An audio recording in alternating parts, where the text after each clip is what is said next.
रहीम दोस्तों, मलिक सिराज अहमद आपकी खिदमत में हाजिर। आज का हमारा प्रोग्राम डेरा गाजी खान में आने वाले सैलाब से मुतालिक है। डेरा गाजी खान में गुज़श्ता दिनों एक बड़ी आफत आई जो रोद कोहियों के पानी की वजह से, और उसके ऊपर हम जो नुकसानात हुए हैं और जो अब तक लोगों की सूरत हाल है उसका एक ओवरव्यू लेने के लिए, एक जायज़ा लेने के लिए हमारे पास इस वक्त हमारी जो मेहमान शख्सियत हैं वो किसी तारुफ की मोहताज नहीं है। पंजाब की सियासत का एक बड़ा नाम, ex chief minister of Punjab Sardar Dost Mohammad Khan खोसा हमारे साथ मौजूद हैं। आज हम उनसे डेरा गाजी खान ख़ास तौर पर जो फ्लड की वजह से जो नुकसान हुए हैं उसके मुतालिक उनसे बातचीत करेंगे। तो थैंक यू सर, वेलकम। आपने वक्त दिया। आप फ्लड के जो रिलीफ के काम थे आप उनके अंदर बिजी थे, तो उस पर यह था कि लेकिन चूँकि लोगों की मुख्तलिफ जो है ना फ्लड के हवाले से इंफॉर्मेशन आ रही हैं, लेकिन आप बहुत ज़्यादा करीब हैं, फील्ड के अंदर मौजूद हैं, लोगों से मिल रहे हैं, तो इसलिए आपकी राय जानना हमारे लिए बहुत ज़रूरी था कि हम ये जाने कि जी फ्लड के अंदर क्या हुआ है। तो सर, पहला सवाल आपसे ये है कि मुझे ये बताएं कि ये जो फ्लड है ये बुनियादी तौर पर जो रोद कोहियों की वजह से जो फ्लड है हमारे पास, ये कुदरती आफत है या ये किसी बद इंतज़ामी का नतीजा है, ये क्या है? बिस्मिल्लाहिर्रहमानिर्रहीम। मलिक साहब, बड़ी मेहरबानी आपकी, आपने एक बहुत अहम इशू को आज जो है वो हाईलाइट किया है। देखें, बुनियादी तौर पे तो आप इसको कुदरती आफत ही कहेंगे, और कुदरत के साथ इंसान की इतनी जुर्रत या हिम्मत नहीं है कि उसका मुकाबला कर सके। लेकिन अफसोस इस चीज़ का है कि इस मुल्क को बने 70 साल से ऊपर हो चुके हैं जी। इस मुल्क के निज़ाम को बाकायदा एक रियासत के निज़ाम के तहत चलते हुए 70 साल से ऊपर हो चुके हैं। ये मुल्क मुख्तलिफ हुकूमतों और मुख्तलिफ तजर्बात से गुज़रा है, और हर तजर्बे और हर हुकूमत के बाद सुनने में यही आया कि जी पाकिस्तान बेहतरी की तरफ जा रहा है। अफसोस की बात यह है कि अंग्रेज़ दौर के बनाए हुए जो निज़ाम हैं, हम उनको उनमें बेहतरी लाने के बजाय हम उनको उस हद तक भी आज तक नहीं रख सके जिस हद तक वो किसी ज़माने में हुआ करते थे। हम उससे भी बहुत पीछे चले गए, और उसमें मैं समझता हूँ कि मुख्तलिफ औकात में आने वाली हुकूमतों के पर्सनल इंटरेस्ट, जिन्होंने उस निज़ाम को डैमेज किया, जिसमें उनके अपने सियासी नुक्ता नज़र या उनके सियासी मामलात उनके लिए ज़्यादा अहम थे और अवामी मामलात उनके लिए निस्बतन कम अहमियत के हामिल थे। अब वापस आए उस बात पे जो आपने मुझसे पूछी, तो जिस निज़ाम की मैं बात कर रहा हूँ और जिस आफत की आप बात कर रहे हैं, पाकिस्तान के और हिंदुस्तान के वजूद में आने से पहले अंग्रेज़ ने एक सिस्टम यहाँ पे कायम किया था। इरिगेशन सिस्टम के हवाले से जब मैं बात करता हूँ तो उसमें एक ख़ास सेक्शन था related to DG Khan and Rajanpur. Punjab की मैं बात कर रहा हूँ, बलूचिस्तान में भी, लेकिन ख़ास तौर पे पंजाब में, और इन दो अजला में, जिसको आप रोद कोही निज़ाम कहते हैं। ठीक है। क्योंकि इस तरह की पिक्यूलियर से हालात इन दो ज़िलों में, ख़ास तौर पे डेरा गाजी खान जो 82 तक एक ही ज़िला हुआ करता था, 82 के बाद फिर ये अलग अलग ज़िले बने, तो इन दो ज़िलों में ये निज़ाम हुआ करता था। उसका बाकायदा एक पूरा सेटअप हुआ करता था, बिल्कुल ठीक है, जिसमें उसका HTO हुआ करता था। उसके मातहत जो है पूरी एक सिस्टम था अफसरान का और एहलकारान का, जिनका काम था रोद कोहियों को मॉनिटर करना, रोद कोहियों को मेंटेन करना, उनके जो गुज़रगाहें हैं, पानी की जो गुज़रगाहें हैं, उनको वॉच करना कि उसमें कोई इंटरफेरेंस ना हो रही हो, उसमें कोई इंटरप्शन ना हो रही हो। वो निज़ाम अनफॉर्चुनेटली पिछले कई सालों से ख़त्म हो चुका है। वो अफसरान मौजूद हैं, वो हायरार्की और उसके नीचे जो ताबे उनके सिस्टम है पड़ा वो पूरा, लेकिन काम अमल दरामद उसमें नहीं। ये वजूहात हैं। ये जो नुकसानात आज आप देख रहे हैं ज़िला डेरा गाजी खान में और ज़िला राजनपुर में, ये इनकी अदम तवज्जो, अदम दिलचस्पी की वजूहात हैं, जिसकी वजह से ये नुकसानात आज आप और हम देख रहे हैं। ठीक है। 2010 में सैलाब आया, तकरीबन इसी वेलोसिटी का आया था। तकरीबन इस दफ़ा मैं समझता हूँ कि शिद्दत में ज़रा इजाफा रहा, क्योंकि बारिशों में इजाफा रहा, लेकिन उस तबाहकारी ने भी कोई कम हाल नहीं किया था हमारे इलाकों का।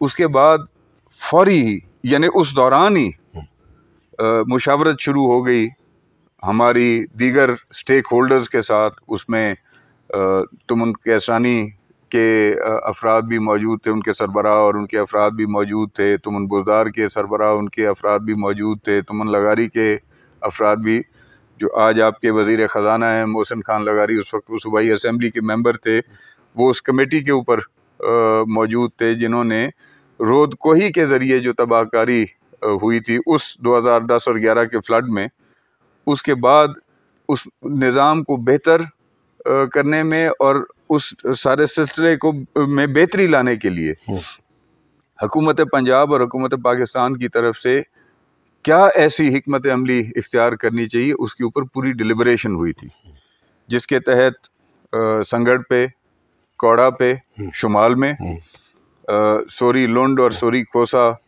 आप निस्बतन उधर से अगर जनूब में आ जाएं इस पे, वडोर, इसी तरह से सही सरवर और दीगर जो हमारी रोद कोइयाँ हैं, कहा, राजनपुर में, इन सारों की एक मंसूबा बंदी की गई थी जिसके तहत इनके ऊपर बाकायदा जो है वो प्रोजेक्ट्स बनने थे, जिसके तहत पानी ने डिस्पर्स होना था, बजाय कि वेलोसिटी एक ही तरफ पानी की आए, इस तरह के शदीद हालात के अंदर पानी डिस्पर्स हो और नुकसानात ना हो। एक जो बहुत बड़ी वजह है मलिक साहब, मेरे ख्याल में जो पचाद पे रहने वाले लोग हैं वो मेरी बात को ज़रा शायद ज़्यादा समझ सकेंगे कि आज से कई अरसा पहले तक पचाद आबाद हुआ करता था और ज़मींदार छोटी बड़ी बारिशों में पानी को, जो ये रोदकोइयों से जो पानी आते थे, इनको यूटिलाइज़ किया करते थे अपनी ज़मीनों के लिए, अपनी ज़मीनों को सैराब करने के लिए। वहाँ पे इरिगेशन निज़ाम तो था नहीं। अब कई अरसे से गुर्बत कहें या शदीद मेहनत की ज़रूरत कहें, वो न करने की वजह से पचाद जो है वो गैर आबाद है, जिसकी वजह से जो पानी पहले आपके हज़ारों लाखों एकड़ को हिल टॉरेंट का पानी जो है वो सैराब किया करता था, अब वो डायरेक्टली जो है वो अपना कोर्स लेके और नीचे की तरफ आता है, नुकसान करता है। तो कुदरती आफत तो ये थी, चलें उसमें, लेकिन कुदरती आफत के साथ साथ मैं समझता हूँ हुकूमत की नाअहली, और बल्कि नाअहली तो बहुत छोटा लफ्ज़ है, मुजरमाना गफलत भी बहुत छोटा लफ्ज़ है, मुजरमाना गफलत। और फिर इंतज़ामिया की, यू सी, अब तकरीबन 1.5 महीना हो गया जब से बारिशें शुरू हुई और जब बारिशें ख़त्म हुई। 25 जुलाई से ये सेशन शुरू हुआ है ये, ठीक है ना जी, 1.5 महीना तकरीबन हो गया इन सारे हालात को। आज तक बारिशों से जो नुकसानात हुए, रोदकोइयों से जो नुकसानात हुए, जो दरिया के फ्लड से जो अब नुकसानात हो रहे हैं, आज तक ना उनका सर्वे किया गया, लोगों के क्या नुकसानात हुए हैं, कितनी अमवात हुई हैं। एक जनरलाइज आपके मेरे सामने जो है वो फिगर पेश कर दिया गया है कि जी तकरीबन 44-46 के करीब ज़िला डेरा गाजी खान में जो है वो अमवात हुई हैं। एक जनरलाइज सी बात कर दी गई है कि जी 6 लाख एकड़ जो है वो मुतासर हुआ है। एक जनरलाइज सी बात की गई है कि जी तकरीबन 60,000 ख़ानदान जो है वो मुतासर हुए हैं। मकसद तुक बनती है बात करने की, अफसरान डर के मारे इलाके में नहीं जाते। अगर ये बर वक्त इलाके में पहुंच जाते, जब ये आफात आ रही थी, शुरू हुई थी, जब ये मुसीबतें, ये मुश्किलात लोगों के लिए शुरू हुई थी, अगर उस वक्त से ये जो काम इनकी जिम्मेदारी है हर शोबे की, डिस्ट्रिक्ट हेड से लेके जितने भी इनके शोबा जात हैं जो ज़िलों पे काम करते हैं, ये अगर बर वक्त अपने फ़राइज़ जो हैं वो सरअंजाम देना शुरू कर देते, तो ये लोगों के अंदर बड़ी खुशदिली से जा सकते थे और लोग इनको बड़ी खुशदिली से एक्सेप्ट करते, वेलकम करते। नहीं, आप अब जो फ्लड, ये डरते हैं लोगों में जाने से, ज़ाहिर है आप जब लोग इनके कपड़े फाड़ देंगे। क्यों फाड़ेंगे? एक, वो इस आफत तले आए हुए हैं, दूसरा ये उनके घर उजड़ गए हैं, तीसरी ये उनकी फसलात उजड़ गई हैं, यानी आज का उनका रोज़गार और आने वाले वक्त का उनका रोज़गार जो है वो तबाह हो गया। हुकूमत उनको जो है वो आसरे पे, लारे पे रखे हुए कि जी आ रहे हैं, जिनके घर गिर गए हैं, आज तक उनके पास तंबू नहीं पहुंचे। यानी आप, हुकूमत का क्या काम है मलिक साहब? आप इनफरादी तौर पे चंद खानदानों को लुक आफ्टर कर लेंगे, मैं इनफरादी तौर पे चंद खानदानों को लुक आफ्टर कर लूँगा। इसी तरह से जो जो अपनी हैसियत के मुताबिक जितना कर सकेगा वो कर सकता है। हुकूमत का मकसद क्या है? हुकूमत का हुजूम तो देखें ना आप, हुकूमत की हैसियत तो देखें ना आप। मुझे आप बताएं बहैसियत एक सहाफ़ी के, आप मुझे बताएं, मुझे डेरा गाजी खान में कोई और सहाफ़ी माँ सिवा उनके जो इंतज़ामिया की खुशनुदी हासिल करने के लिए 24 घंटे उनके तलवे चाट रहे होते हैं, उनके अलावा मुझे कोई सहाफ़ी बता दे कि हुकूमत की तरफ से बरवक्त मौसर और जो तबाहकारी हुई है उसके मुताबिक लोगों को रिलीफ नहीं। ये ठीक है, इसमें तो बड़ा क्रिटिसाइज हुआ है जी। और वो ये हुआ है कि एनडीएमए की जो वेदर फोरकास्ट होती थी, जो डिस्ट्रिक्ट इंतजामिया थी हमारे यहाँ पर, उनका सिर्फ ये काम होता था कि जी हैवी रेन होने जा रही है जी, आप अलर्ट हो जाएं, बस इस हद तक उनका मैसेज आता था। वो दौर तो नहीं रहा ना मलिक साहब जी, जिस दौर में एक इलाके में बारिश हुई है तो अगले इलाके को पता लगा है हाँ जी उस इलाके में बारिश हो रही है जी।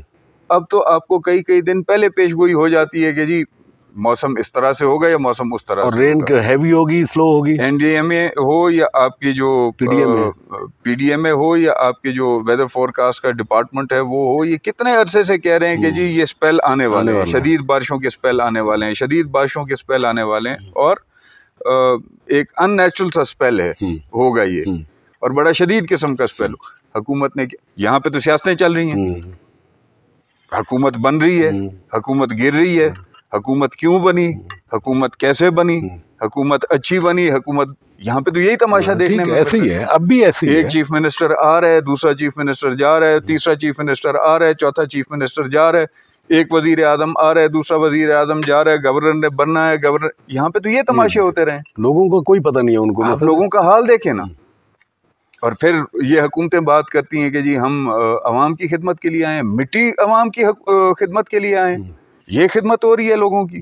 सिवाय आज भी मलिक साहब अफसोस से मुझे ये कहना पड़ता है, अफसोस से मुझे ये कहना पड़ता है, इंसानियत की खिदमत नहीं हो रही, पार्टीज की खिदमत हो रही है। इन सैलाब ज़दा इलाकों के अंदर भी पार्टीज की खिदमत हो रही है। नून वाले क्योंकि मरकज में हुकूमत में है, इसलिए नून वाले नून को के हिमायतियों को जो है वो आगे करके उनको वो फराहम करें, रिलीफ फराहम करें, रिलीफ का सामान फराहम करें।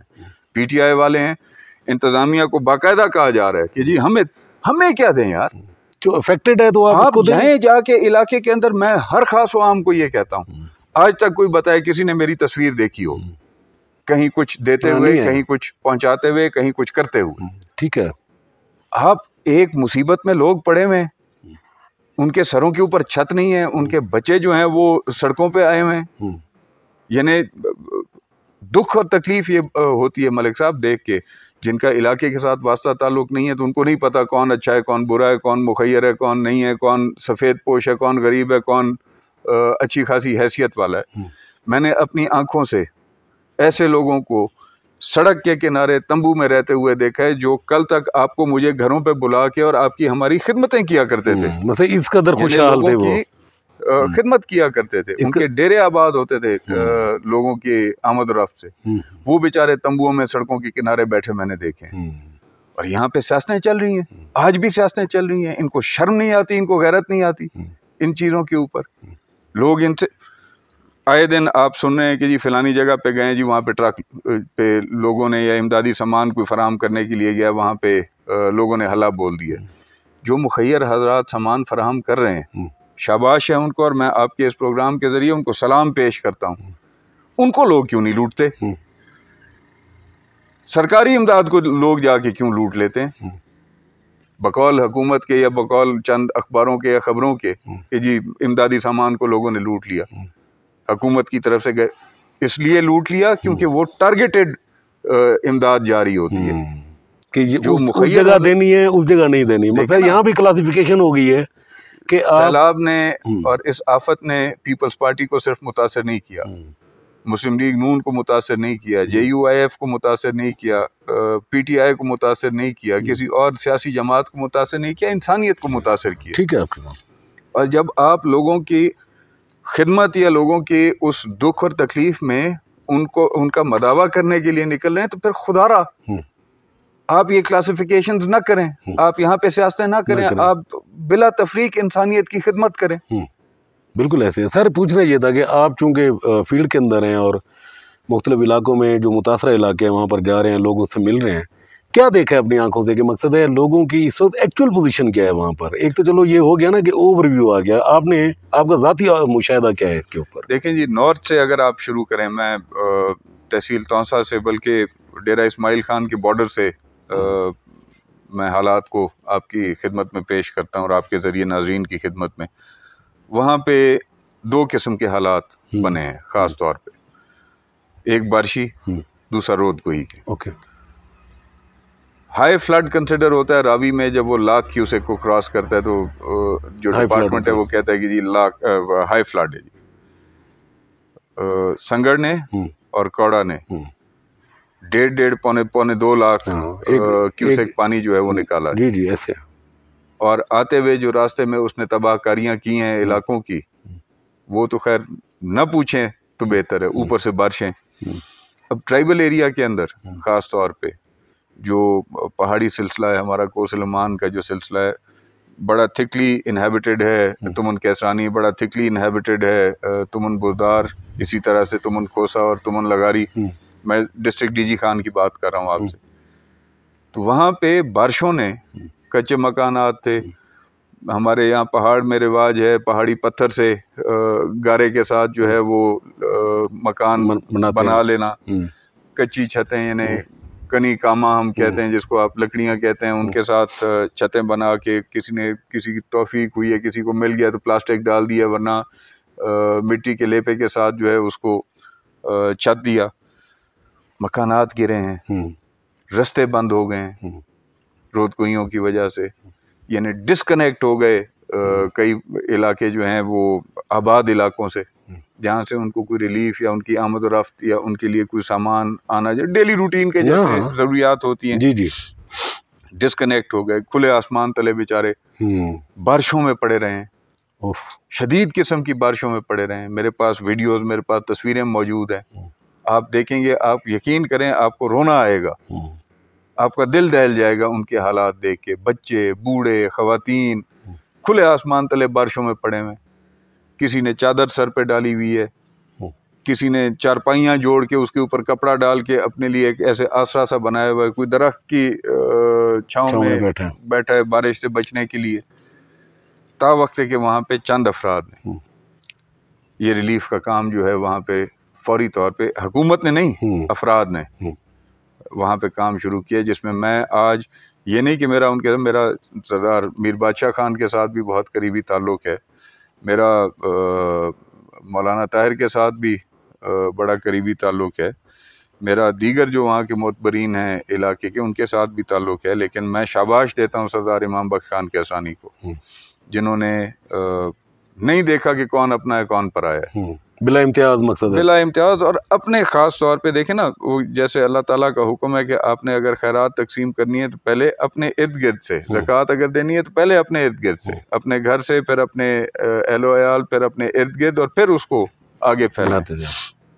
उन्होंने अपने इलाके पे फोकस किया जो बहुत ज़्यादा मुतासिर हुआ था, और वहाँ पे उन्होंने बिला तफरीक काम किया और बड़ी हिम्मत की है उन्होंने, बड़ी शाबाश है उनकी। दीगरों ने भी की है, दीगरान ने भी की है। कई इनकी अक़वाम के और इलाके के लोग जो गैर मुल्क में थे, उन्होंने वहाँ से इमदादें की हैं, लोगों को भिजवाई हैं, जिसके तहत कम अज़ कम कुछ थोड़ा सा वहाँ पे ज़िंदगी को आसरा देने का लोगों का जो है वो सिलसिला बन गया। इसी तरह से तुमन बुज़दार को, और यही दो हिल टॉरेंट्स और बारिश, यही दो हिल टॉरेंट्स और बारिश। फिर इस तरह से तुमन बुज़दार की अपनी एक दो हिल टॉरेंट्स हैं जिन्होंने वहाँ पे काफ़ी नुकसान किया है, और वहाँ पे भी इसी तरह से सिलसिला, लोगों के बेचारे कच्चे पक्के जो मकानात थे वो गिरे हैं, लोग खुले आसमान तले पड़े रहे हैं। ये जो इस सारा ये सिलसिला, इसी तरह से तुमन खोसा में, इसी तरह से, क्योंकि तुमन खोसा की आबादी उन तुमनात की निस्बत पहाड़ के अंदर कम है, ज़्यादा सेटल्ड एरिया में आ गए हैं लोग, लेकिन उनकी इमलाक तो वहाँ पे मौजूद है, उनका नुकसानात हुआ है। इसी तरह से तुमन लगारी में लोगों की इमलाक का नुकसानात हुए। सबसे बड़ी बात जो है मलिक साहब वो ये है कि ट्राइबल एरिया में ज़मींदारी का कॉन्सेप्ट नहीं है। क्यारे होते हैं छोटे छोटे, जहाँ पे फ्लैट लैंड मिल गई वहाँ पे कुछ ना कुछ अपने काश्त कर लिया, गुजारे के लिए काश्त कर लिया। वहाँ पे बेसिक इन्हिसारी होती है जानवरों पे, माल मवेशी पे, ख़रीदो फरोख्त के ऊपर।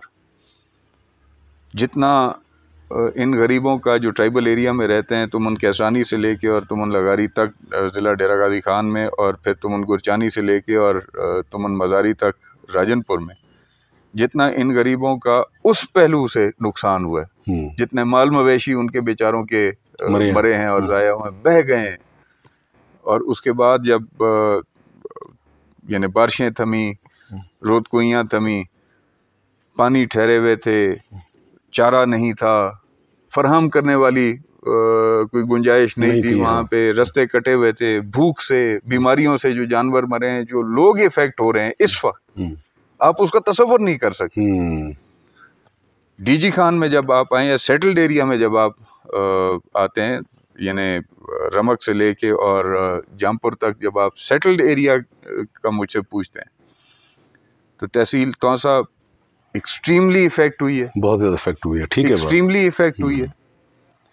तहसील डीजी खान में ये जो हमारे शहर डेरा गाजी खान से जो नॉर्दर्न हिस्सा है, यानी शहर डेरा गाजी खान से जो नॉर्थ पे हिस्सा है, यानी कोट हैबत यूनियन काउंसिल से ऊपर का जो हिस्सा है, तक छाबरी हो गया, यारू हो गया, कोट मुबारक हो गया, बहादुरगढ़ हो गया, सदरदीन हो गया, पीर आदिल हो गया, काला हो गया, रामेण हो गया, शाह सदरदीन हो गया, बस्ती अमदानी हो गया, मकबल हो गया, सोकड़ हो गया, ये दो तो खैर तहसील तौसा में है, लेकिन क्योंकि रिलेटेड इलाके हैं, तबाहकारी, पचात भी और दूसरी साइड भी, यानी नहर से नीचे भी तबाह है हर चीज। लोगों के मकानात उजड़ गए हैं, लोगों की फसलात तबाह हो गई हैं, लोगों का माल मवेशी तबाह हो गया, और अम्बात भी आप देखें कि इधर ही इन जगह पे ज़्यादा हुई है, इन दो रोद कोइयों की वजह से, जिन्होंने अनप्रेसिडेंटेड पानी निकाला और उसका आगे फैला हुआ। सो बहुत तबाही हुई है इस हिसाब से। अगर देखा जाए खान से शहर के गिरदो नवाह की बात करते हैं, तो यहाँ पे बारिश की वजह से ज़रूर प्रॉब्लम्स हुई हैं, लेकिन एक चीज़ मैं हाईलाइट करना चाहता हूँ, वडोर नदी जो है, वडोर नाला जो है, इसकी तबाहकारी जो है वो हमेशा जब इस वेलोसिटी पे बहती है तो फिर उसकी तबाहकारी बड़ी दूर तक जाती है। लेकिन जो जनूब में हमारे इलाके हैं, जिसमें बस्ती खोसा हो गया, मामूरी हो गया, मामूरी के साथ एक कपरशाह एक इलाका है वो हो गया, कोटछुट्टा हो गया, ठट्ठा हो गया, चोटी ज़ेरीन हो गया, दरख्वास्त जमाल खान हो गया। यकीन करें मलिक साहब, मैं आपको बताऊं, ये बेल्ट थी, ये मामूरी और बस्ती खोसा, कपरशाह और इसके साथ जो गुदपुर हो गया, ये सारे इलाके जो थे, इनके इफ़ेक्ट होने की एक वजह मैं आपको बताता हूँ, और वो एक बड़ी क्लासिक वजह है। वो वजह ये है कि एक फूड सेंटर है कोटछुट्टे का, जो कि कपरशाह से तकरीबन कोई आधा किलोमीटर के फासले पे है। ठीक है। उस फूड सेंटर को बचाने के लिए ड्रेन को नहीं काटा गया। अच्छा, ये उसको बचा रहे थे? ये उसको बचा रहे थे, जिसकी वजह से ये पूरा ये कप नुमा जो इलाका था, ये सारा डूब गया। इन्होंने इंसानी आबादियों में पानी जाने दिया। इन्होंने करोड़ों अरबों का वो नुकसान कर दिया लोगों का, चंद करोड़ की गंदम बचाने के लिए, एक फूड सेंटर को बचाने की। इससे बड़ा जुल्म आप इंतजामी जुल्म को सोच सकते हैं? ओए अच्छा यार, आप बर वक्त उसको शिफ्ट करो। आपका शादनूर भी तो पहले हिट हुआ है। वेदर फोरकास्ट आ रही है आपको पीडीए में, एनडीए में जब बता रही है कि जी ये हालात बन रहे हैं, तो आप अपने फूड सेंटर्स जो कि मुमकिना तौर पे जद में आ सकते हैं, आप उसको पहले सिक्योर करें। लेकिन उसको बचाने के लिए अच्छा ड्रेन को नहीं काटा गया और ये सारा इलाका डूब गया। इससे बड़ा जुल्म आप सोच सकते हैं? ये तो इस पे तो जुडिशियल इंक्वायरी होनी चाहिए। तो बहुत बड़ा आज तक एसी के अलावा जो साबका एसी थे, जिनको फ्लड्स के दौरान ट्रांसफर किया गया, अच्छा, जो साबका एडीसीआर थे, जिनको फ्लड्स के दौरान ट्रांसफर किया गया, जो यहाँ पे साल 2-2 साल से थे, जिनको इलाके की कुछ ना कुछ हैसियत का अंदाजा हो गया था, उनको फ्लड्स के दौरान ट्रांसफर किया गया। वजह यही थी? नहीं, वो ट्रांसफर कर दिया, रूटीन में ट्रांसफर कर अगर वो अगर ना ज्यादा बेहतर परफॉर्म करते नए आने वाले के मुकाबले में। ठीक है ना जी? ठीक है। किस आप बद इंतजामी का और इनकी बदनजमी का मुझसे पूछेंगे और मैं क्या क्या आपको हाल दूंगा? ये तो बड़ा जुल्म हुआ है। मकसद सिर्फ गंदम बचाने के लिए आप इंसानी आबादी, मैं आपको पूरी दयानतदारी से ये बात कर रहा हूँ। मुझे इलाके के लोगों ने ये बात की है कि जब हम ड्रेन काटने के लिए गए कि पानी की शिद्दत इतनी आ रही थी वहां से जैसे दरिया बह रहा हो। मेरे पास वीडियोस मौजूद है, आपको इलाके का कोई खास वहां वो वीडियोस दिखा देगा कि इस पूरे इलाके से जिस शिद्दत के साथ पानी गुजर रहा था, ऐसे लग रहा था जैसे कोई दरिया या नहर चल रही हो। घरों में से पानी गुजर रहा था, खिड़कियों में से पानी गुजर रहा था, दरवाजों में से पानी गुजर रहा था घरों के।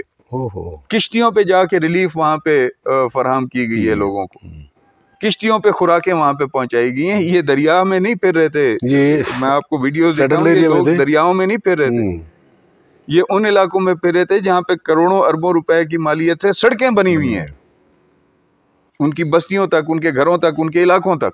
वहां पे लोग किश्तियों के ऊपर जो है वो खुराक और रिलीफ फराहम करते रहे। और एक फूड सेंटर को बचाने के लिए वो कट नहीं दिया गया सेम नाले के ऊपर और दूसरी ड्रेन के ऊपर, जिसकी वजह से ये पूरे का पूरा इलाका जो है ये मुतासिर हुआ है। आप फील्ड के अंदर मौजूद हैं, आपको क्या लगता है कि जो इंतजामी तौर पर जो डीजी खान की जो ज़िले इंतजामिया है जो कुछ वो कर रही है, कुछ हद तक मुतमईन है कि कुछ ना कुछ कर रहे हैं? कहीं नजर आए हैं ये आपको, या सिर्फ ये खैमा बस्तियों तक बात खड़ी हुई है? यार खैमा बस्तियां क्या, हमारा बड़ा रिवायती किस्म का इलाका है मलिक साहब, लोग नहीं शिफ्ट होते बच्चों के साथ, नहीं शिफ्ट होते बच्चों के साथ, हमारा पर्दादार इलाका है। हाँ, ठीक है ये बात। बेपर्दा तो हो गए, अल्लाह माफ करे, ये कुदरती आफत की वजह से बेपर्दगी तो हो गई, लेकिन अब मजीद बेपर्दगी करें वो कि अपने बच्चों को लेके जाके घरों के साथ जो है वो खेमों में बसाया हुआ, उन्हें नहीं गए लोग। गैराबाद पड़ी हुई है, जाके देख लें, किसी ऑफिशियल का कोई विजिट होता है तो दाएं बाएं से लोगों को पकड़ के वक्ती तौर पे जो है विजिट करा लिया, उन जगहों पे बिठा दिया जाता है। फोटो सेशन कराने के बाद वो भी बेचारे अपने अपने घरों को और वो भी अपने अपने मस्तियों में। ये अभी हाल ही में प्रेसिडेंट साहब तशरीफ लाए थे, आरिफ अलवी साहब जो आए थे, आरिफ अलवी साहब तशरीफ लाए थे। मुझे आप ये बताइए, आज से कोई 20 दिन 25 दिन पहले मिठा खूह है एक कस्बा, ये बिल्कुल वडोर दरे के ऊपर है, यानी नाले के बिल्कुल ऊपर है, और बड़ी हर दफा वो बेचारे इफेक्ट होते हैं और हर दफा उनकी बिल्कुल वो उसके ट्रैक के ऊपर है वडोर नदी का। उनको एक वो स्पर बनवा के दिया था 2010-11 के फ्लड के बाद, ताकि उनकी उस आबादी की प्रोटेक्शन हो सके। इस दफा वो भी बह गया। तो उनको जो है कहा गया कि आप वहाँ टीडीसीपी उनसे कोई तकरीबन 3-4 किलोमीटर 5 किलोमीटर आगे है। वो बेचारे बलोच लोग हैं, पर्दादार लोग हैं, वो नहीं गए उस तरफ। अब प्रेसिडेंट आरिफ अलवी साहब को लेके आए तो आप ये जो नूरवाह का इलाका है, मिठा खूह है, या उसके दीगर जो मुतासरा इलाके हैं, ये चिट हो गया, चिट समझते हैं चिट इलाके को, ये ट्रैक्टर फैक्ट्री के इर्द गिर्द, यानी यहाँ पे कई दिन पानी ठहरा रहा है। फैला जो है वडोर नदी का पानी जो फैला है यहाँ पे कई दिनों तक ठहरा रहेगा, जिसकी वजह से तबाहकारी हुई है। प्रेसिडेंट साहब को लाते वहाँ पे, बस्तियों तक ले जाते, लोगों से मिलवाते, वो लोगों को दिलासा देते, को लोगों को यकीन दिलाते कि जी हुकूमत की तरफ से इंशाल्लाह भरपूर कोशिश होगी। एयरपोर्ट से 1 किलोमीटर पे टीडीसीपी है, उसी रोड के ऊपर, वहाँ से जहाज से उतरे, उधर टीडीसीपी पे उनको लाया गया, वक्ती तौर पे इधर उधर से बंदे इकट्ठे किए गए, वहाँ पे 4 डॉक्टर्स बिठाए गए, वहाँ पे चंद कैंप्स लगाए गए, उनको दिखा के वो गए। 4 घंटे बाद वहाँ पे मुबशर लुकमान पहुंचे, उन्होंने एक्सपोज किया कि ये क्या किया वहाँ पे। बंदा तो दूर की बात, बंदे का बाल भी मौजूद नहीं था, माँ सिवा चंद अमला जो वहाँ पे बैठा। ठीक है, ये कारकर्दगी है इंतजामिया की। इस तरह से ये रिलीफ फराहम करेंगे लोगों को, कोई हाल नहीं है। क्या हुकूमत जो है ना, आप जो पंजाब हुकूमत है, वफाकी हुकूमत है, उनसे क्या तवक्को करते हैं कि क्या सजेशन कर देंगे या क्या उनसे मुतालबा करेंगे कि जी वो इस इलाके के लोगों की बेहतरी के लिए क्या करें? सर तवक्को तो यकीन करें, मैंने कई दफ़ा ये बात की है, ना मुझे मरकज़ी हुकूमत से है, ना मुझे सूबाई हुकूमत से थी। चौधरी परवेज़ इलाही साहब के साथ एक बहुत एहतराम का ताल्लुक़ है, मैं उनसे तवक्को तो नहीं करता, मैं बहैसियत एक पाकिस्तानी ये गुजारिश करता हूँ उनसे कि अज़राए करम ज़रा यहाँ पे तवज्जो दें, यहाँ पे तवज्जो दें। लिया इफ़ेक्ट हुआ, यानी पंजाब के अंदर सैलाब से मियाँ वाली, बखर, लिया, ये एक लाइन है, डीजी खान, राजनपुर, जो इफ़ेक्ट हुए हैं। ये नहीं है कि ये 10 या 11 वाले हालात नहीं है कि पूरा पंजाब हिट हुआ वो, नहीं, चंद एक हैं। चनाब और जेलम ने उस तरफ तबाहकारियां सिर्फ थोड़ा एरिया है, साउथ का पोर्शन है आपका, तबाहकारियां की नहीं, ठीक है, बारिशों ने तबाहकारियां की। ये 4-5 जिले और इन 4-5 जिलों में ये 2-3 जिले बिलखसूस लिया, डेरा गाजी खान और राजनपुर, इधर तवज्जो दें और इंतजामिया को जरा लगाम डालें। मैं आपके तर्ज हुकूमत को जानता हूँ, मैं आपके तर्ज हुकूमत को समझता हूँ, आप में वो सलाहियत है कि आप डिलीवर कर सकते हैं, आप जो है वो इंतजामिया को खींचतान कर सकें और उनसे वो काम ले सकें जिस काम के लिए उनको तैनात किया जाता है। अब उनके लिए वो तनख्वाह लेते हैं। इनके होते हुए तो अब पोजीशन ये है कि इंतजामिया अब जाकर वो ट्रेनिंग शुरू कर रही है अपने अफसरान की कि जी आप सर्वे कैसे करना है। जुल्म है ना जी, ये मैं परसों तरसों बयान पढ़ रहा था डीसी साहब का, मैं परसों तरसों ये बयान सोशल मीडिया पे पढ़ रहा था डीसी साहब तो इसका मतलब ये 1 महीने से जो पूरा डिजास्टर चल रहा था ये उसके सर्वे के लिए प्रिपेयर ही नहीं हुए थे कि जी अब पहले ट्रेनिंग करेंगे उसके बाद जाकर लोगों को सर्वे होगा। क्या कहे, जुल्म की इंतहा है, मैं अर्ज कर रहा हूँ आपको, जुल्म की इंतहा है। मैं इत्तेफाक की बात यह है कि जब ये बारिशी सिलसिला शुरू हुआ तो उस वक्त मैं यहीं पे था, मेरे भाई का इलेक्शन था, वो इलेक्शन भुगताया, उसके बाद कुछ दिन मैं यहाँ पे रहा, फिर मैं ज़ियारात पे, मैंने जाना था, मैं ज़ियारात पे चला गया।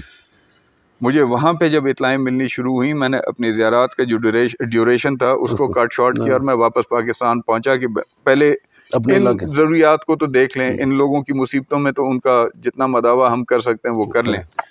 जब यहाँ पे पहुँचा हूँ, यकीन करें मुझे हुकूमती सिलसिला नहीं नज़र आया। अच्छा, जो हुकूमत की तरफ से एक्सटेंशन होनी चाहिए थी इमदाद की, मुझे नहीं नज़र आई। पटवारियों के ज़िम्मे है राशन पहुँचाना, मैं ले रहा हूँ, आप ले रहे हैं, ये ले रहे हैं, वो ले रहे हैं। मैं बार बार ये कह रहा हूँ, ये जो आपको वक्तन फ़वक्तन हुकूमती इमदाद पे लोगों का हल्ला बोल देना जो सुनने में आता है, क्यों आता है?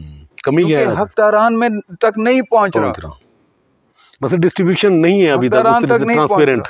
2 लोग, मैं बड़ी दयानतदारी से आपको ये बात कर रहा हूँ, 2 लोग, जावेद अख्तर खान लुंड, सैफुद्दीन खान, हाँ तीसरा उसके साथ मोयुद्दीन खान को आप अगर इंक्लूड कर लें, ये 3 लोग कोशिश कर रहे हैं बिला तफरीक, यानी कोई पार्टी दम नहीं, नो, जो इफेक्ट हुआ है उस तक पहुंच, ठीक, बिला तफरीक कि ये कोशिश करें कि इलाके रिहेबिलिटेट हों, लोग रिहेबिलिटेट हों, लोगों तक रिलीफ पहुंचे, अपनों तक या परायों तक नहीं, लोगों तक। ये बात मैं किसी और जगह की नहीं कर सकता, किसी और फर्द की नहीं कर सकता। ये हालात है। ये जो नुकसान का आप क्या एक्सपेक्ट कर रहे हैं कि गवर्नमेंट क्या इनको अंदाज़ा तखमीना लगाएगी और किस तरीके से इनको जो है ना, जिनका पूरा घर गिर गया है, अगर आप उसको बेनज़ीर इनकम सपोर्ट प्रोग्राम के जरिए 25,000 का रिलीफ देंगे तो क्या उनके लिए काबिल? मैं ये नहीं कहता कि ये ना करें, ज़रूर होना चाहिए। आज से 5 दिन पहले, 6 दिन पहले एक किस्त आई BISP की तरफ से और मैंने ये शिकायत जो है ये बेगम शाजिया, मोहतरमा शाजिया मरीज़ साहिबा तक और चेयरमैन बिलावल से, वो उस वक्त सिंध अपने टूर्स पे थे, फ्लड के टूर्स पे थे, उन तक भी पहुंचाने की कोशिश की है कि जो पहली किस्त आई आज से कुछ दिन पहले 25-25 हज़ार की, उसकी पहली डिस्बर्शन जो है वो हुई है पीरादिल में। डूबा हुआ है ये इलाका, डूबा हुआ है वो इलाका और तकसीम हो रही है पीरादिल में। वहाँ पे जो इफेक्टेड है ज़रूर उन तक पहुँचे, ज़रूर उनको मिले, लेकिन जो मोस्टली इफेक्टेड एरियाज हैं पहले उनको आइडेंटिफाई होना चाहिए था। जहाँ तबाह हाली हुई हुई है पहले वहाँ पे तो दो, नहीं वो पीरादिल में हो रही है, क्या बंदा कहे जी। चलें उसमें आखिर में कोई ऐसी बात जो आप अपने डीजी खान के लोगों को या जो सर हुकूमत को तवज्जो देनी चाहिए। देखें ये जैसे आपने कहा कि जी अब ये अपने सर्वेस का कर रहे हैं, मैंने आज से कितने रोज़ पहले DC को और ADCR को कहा, मैं कहा जी खुदा का नाम लें, आप अपनी टीम्स जो हैं ये भेजें इलाकों में ताकि मुनासिब वक्त पे सर्वे हो। जिन जिन लोगों का जो फसलात तो खैर छोड़े ना, वो तो एक आप देख के ही अंदाजा कर सकते हैं, वो तो रेवेन्यू रिकॉर्ड के मुताबिक ही अंदाजा हो जाता है कि जी कुछ नहीं बचा, ठीक है। लेकिन जो इमलाक का नुकसान हुआ है, जो लोगों के माल मवेशी का नुकसान, कितनी देर लगती है उसके अंदर मलिक साहब? मौजे के रेलेवेंट मौजे के पटवारी को आपका मैकेनिज्म मौजूद है, वो उसी वक्त आपको 2 घंटे में रिपोर्ट दे देगा। इंतजामिया का पूरा मैकेनिज्म मौजूद है, आप विद इन अ वीक पूरे डिस्ट्रिक्ट को कवर कर सकते हैं अगर आप में विल हो। आप में विल ही नहीं। मैं इंतज़ामिया कह रहा हूँ, मैं हुकूमत पंजाब से और हुकूमत पाकिस्तान से ये इनकी तवज्जो दिलवाना चाहूँगा इस चीज़ पे, इंतज़ामिया को खींचें इससे पहले कि लोग अपना रिएक्शन दें, जो कि देना शुरू हो गए हैं। आप देख रहे हैं सिंध में भी देख रहे हैं, आप देख रहे हैं बलूचिस्तान में भी, आप देख रहे हैं KPK में भी, आप यहाँ पे भी देख रहे हैं रिएक्शन आने शुरू हो गए हैं लोगों के। क्यों हो गए? क्योंकि हुकूमत का जो काम है, हुकूमत वो काम नहीं कर रही। थैंक यू सर, आपके साथ बड़ी डिटेल में बात हुई और कोशिश करेंगे कि इंतज़ामिया तक भी ये चीज़ें उनके नोटिस में दें कि जी आपके जो ख्यालात और आपका जो सोच है और हुकूमती जो हल्के हैं वहाँ तक भी आपकी बात पहुँचाई जाए। जी दोस्तों, इशू ये है कि ये हमारे साथ थे सरदार दोस्त मोहम्मद खान खोसा, साबिक चीफ मिनिस्टर पंजाब। ये डेरा गाजी खान में जो फ्लड आया उसके ऊपर ये बात कर रहे थे, इंतहाई दुख का इज़हार कर रहे थे कि किस तरीके से लोगों के नुकसान हुए, किस तरीके से लोग बेहाल हुए। और इससे ज़्यादा तकलीफ़ का इज़हार इन्होंने ये किया कि ना ज़िला इंतज़ामिया और सूबाई और जो फेडरल गवर्नमेंट है उसकी तरफ से भी जो इमदादी सरगर्मियों का काम है वो भी उस तरीके से उस पैमाने या उस नहज के ऊपर नहीं हो सका जिसकी तवक्को की जा रही थी। हत्ता कि अगर आप डिप्टी कमिश्नर डेरा गाजी खान की रिपोर्ट देख लें और उसी डिप्टी कमिश्नर की रिपोर्ट के मुताबिक ही उनसे सवाल पूछ लें कि जनाब आपके मुताबिक तो तकरीबन कोई 24,000 से ज़ायद घर गिर चुके हैं और आपने अब तक खेमे तकसीम किए हैं कोई 13-14 हज़ार के करीब। तो इसका मतलब ये है मुझे दिखा दें कहाँ लगे हुए। हाँ, लेकिन उनका फिगर ये है कि हमने मुझे दिखा दें, बाकियों को छोड़ें, मुझे दिखा दें कहाँ लगे हुए। बस वो 15 खेमा बस्तियाँ कहते हैं जी हमने बना दिए उस पर। तो इसका मतलब है कि जितने घर गिरे हैं आपने उन लोगों को मुकम्मल खेमे तक भी फराहम नहीं किए अभी तक। ये है यहाँ की जो इंतज़ामी सूरत हाल। तो इंशाल्लाह मज़ीद सैलाब के हवाले से जो अपडेट्स होंगी, जो गुफ्तगू होगी, वो इंशाल्लाह आपके साथ ज़रूर शेयर करते रहेंगे। तब तक के लिए इजाज़त। थैंक यू जी, अल्लाह हाफ़िज़।